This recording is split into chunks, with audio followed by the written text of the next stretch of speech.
Tua, is it? I know you were asked a little bit about this post game, but now that you've seen the film and had a few days to think it over a little more, I wanted to ask you again about how you judge when to lower your shoulder versus when to slide.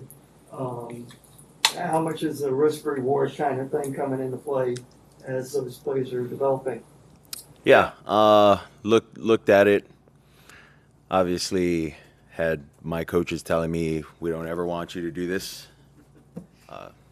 Obviously, I get that coming off of the injury and what had happened, prior with the concussion. But I don't know. To me, it's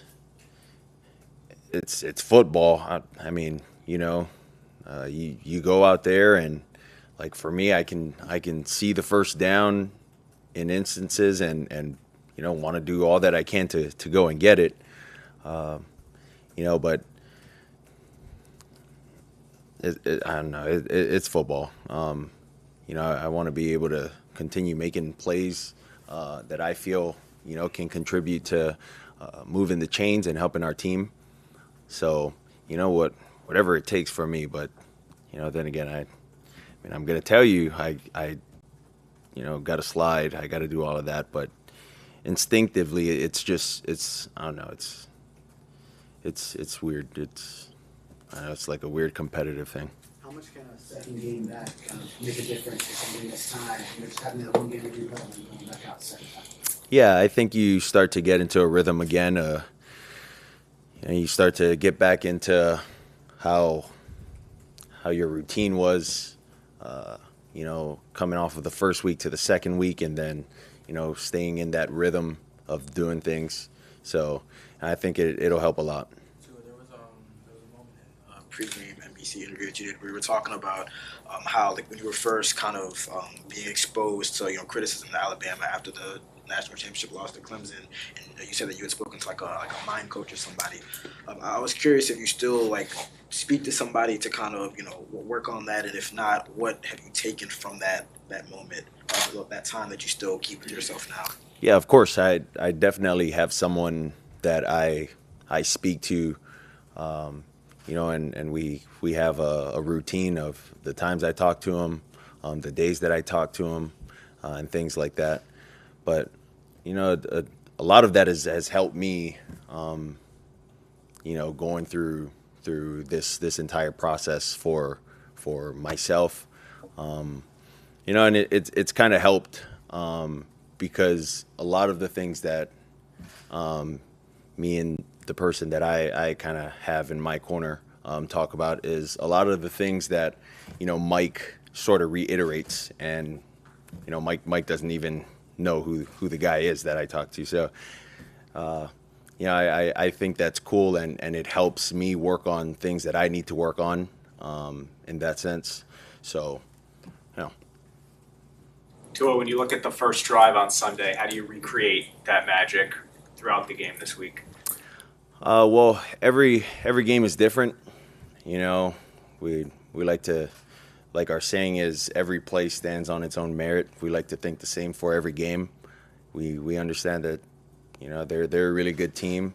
Obviously, their record doesn't show, but they play extremely hard defensively, offensively, and in the kicking game. They're really well coached team.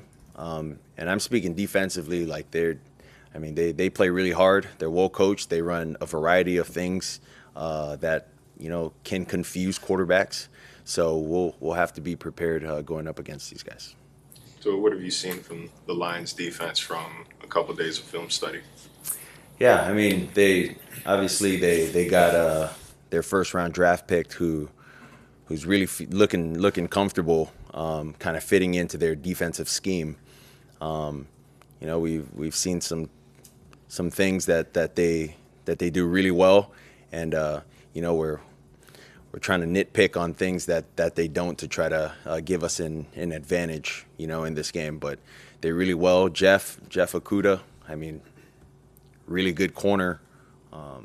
he does a lot of good things, and you can see a lot of the traits that he has. You see them in really good corners. He's really good getting his hands on DBs or on receivers. He's really good, with sort of keeping track with fast guys or lanky guys once he gets his hands on them. So, we'll have to work our matchups, and then also they're a really good disguise team. You mentioned they're better than their record indicates. As a leader on this team, you have to remind guys not to look at a team's record when it's a losing record, or you guys just generally know that? Yeah, I would say it's not something that is necessarily spoken out in the locker room where guys are like, this is going to be an easy win. But it's never bad to remind, the guys that, this isn't just like a college team we're playing. These guys get paid too on the other side of the ball, whether you're playing offense, defense, or special teams. So, they got some really good players, and I know they're still trying to figure out how to put everything together. But it doesn't discredit a lot of the good things that they do. So we heard Wes Welker, and I know you're not in the receiver room per se, but we heard Wes Welker last week say Tyreek tends to turn a lot of things into a competition. Mm-hmm. Recognizing coverages, first to sit down, something like that. I was wondering if that's something that you've noticed or participated in. Well, yeah, he's a very competitive person. I've known that since the day he's come in, and whatever it is, ping pong. Although the ping pong table's still not back, I don't know. You guys got to ask Tyreek about that. In everything. Dude loves to play Fortnite. He's very competitive in Fortnite too. He loves to stream. He wants to be the best streamer. I'm at least thinking he does too. But yeah, since I've met him, he's been a very competitive person always.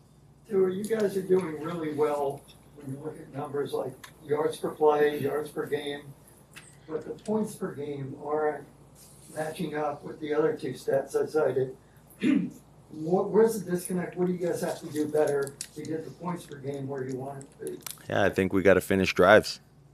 At the end of the day, we got to finish drives.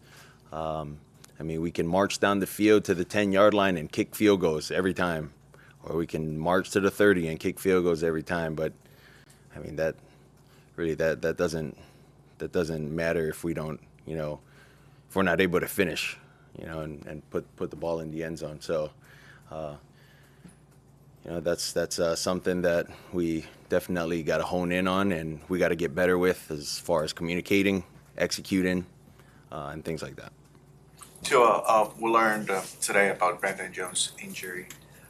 When you were out, your teammates rallied behind you. They wanted to win for you. Is this a similar scenario? Is this another motivation and added motivation to the team? Yeah. Brandon has.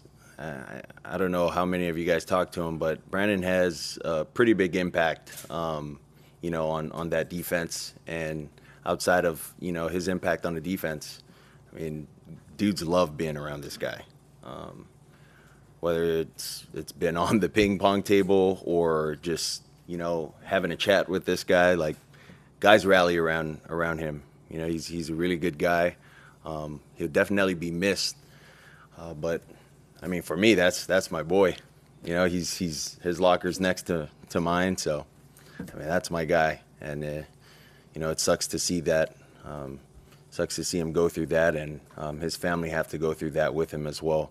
But my thoughts and prayers are always with him, and hoping that he can recover fast from this and come back stronger next year.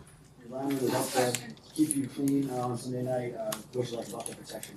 Oh, I loved it. It was great. I think Mike schemed it up really well too, only because we were getting the ball out quick, and it was kind of hard, I think, for their D-line to get a feel with their rush patterns and then also get a feel of where the spot was for the quarterback. So, we're moving spots in the back there and not just catching the ball and dropping back. So I thought they did really well.